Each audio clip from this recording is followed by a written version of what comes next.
Hi, and welcome. I'm Raina, a homemaker and lover of all things nature. And this is Jason, an experienced farmer and seasoned landowner. Together, we are Golden Acres. Join us on this journey here as we learn, grow, and stumble along the way.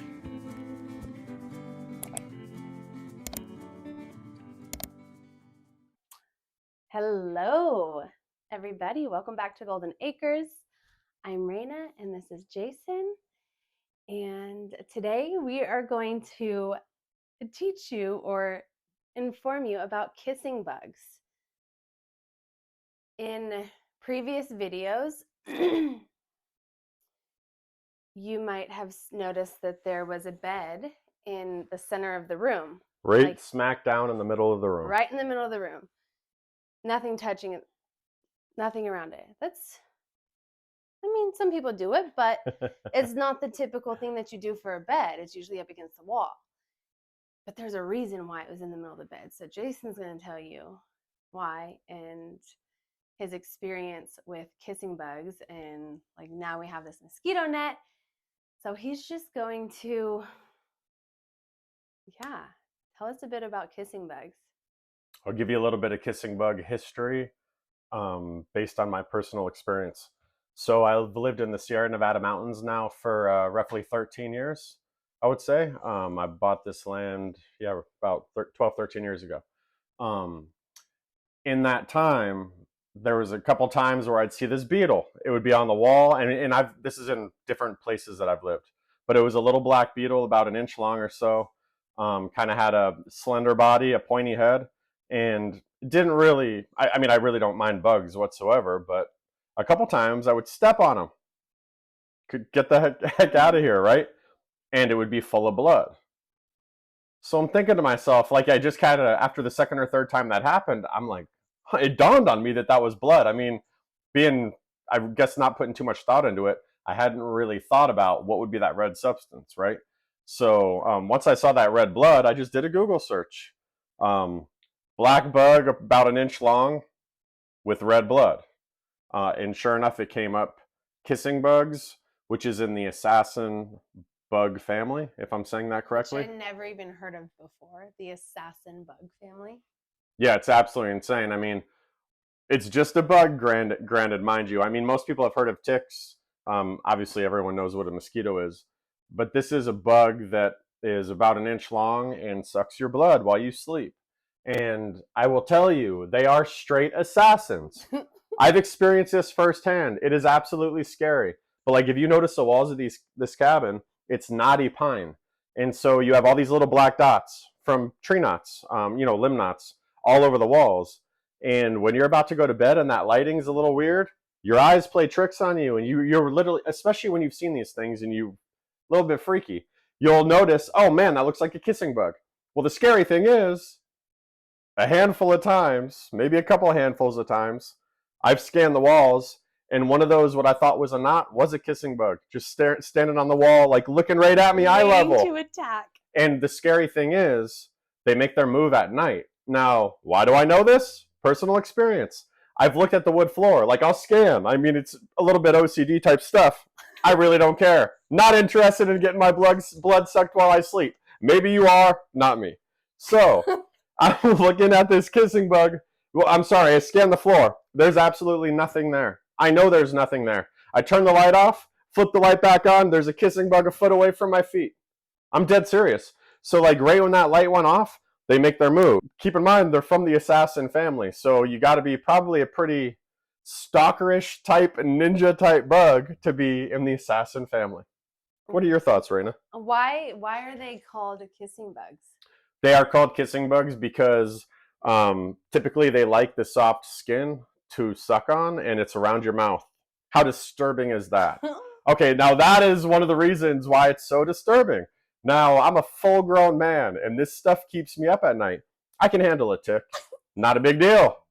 I mean, obviously you don't want a tick, but typically you feel them crawling on you, especially, I've been in the woods for a long time now, so I'm aware of this. When the sun goes down, when I'm about to get in bed, I'm hyper aware of anything crawling on me. I'm thinking about this. I just remembered how the sheets were so tucked on the bed that we had to like slide in. 100%. I am not messing around with this, folks. Now, see, Raina thinks it's funny, but maybe, I don't know. I'm just not into getting my blood sucked while I sleep. It is absolutely terrifying to me. And then the fact that they drink the blood around your mouth, how terrifying is that as well? I'm not into that.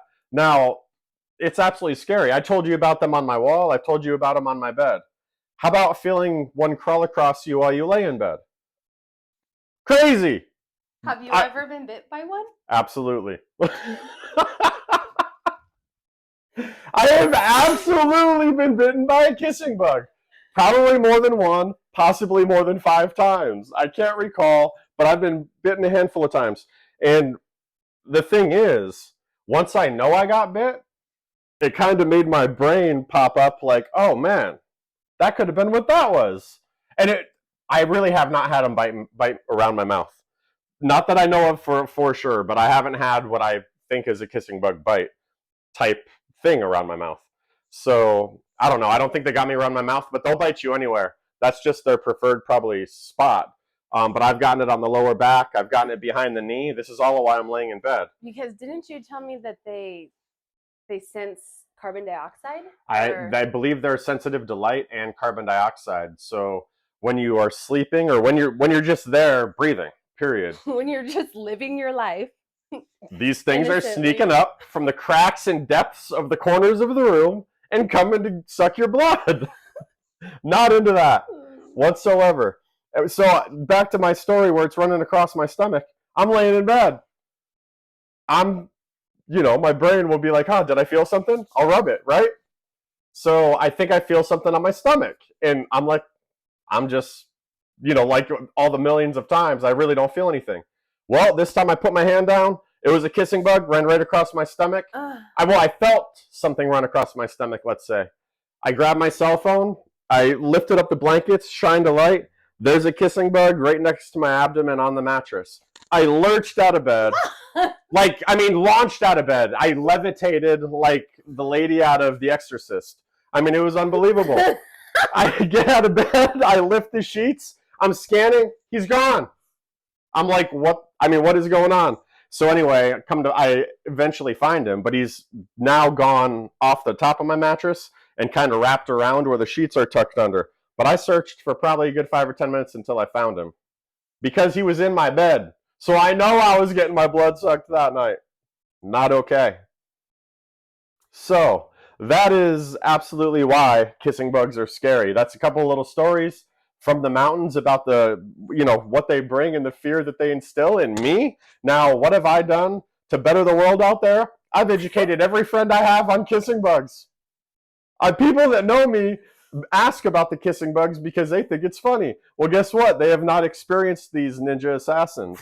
So until they do, their opinion doesn't matter. Dead serious. Like, these are 100%. He's not exaggerating. And this is his total...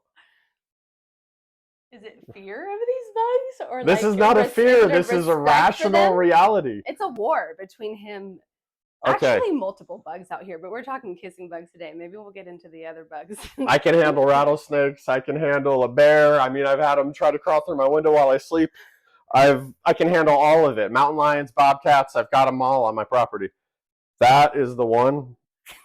Oh, man, it's just not okay. Would you like something to suck around your mouth while you sleep that is an inch long? Probably not.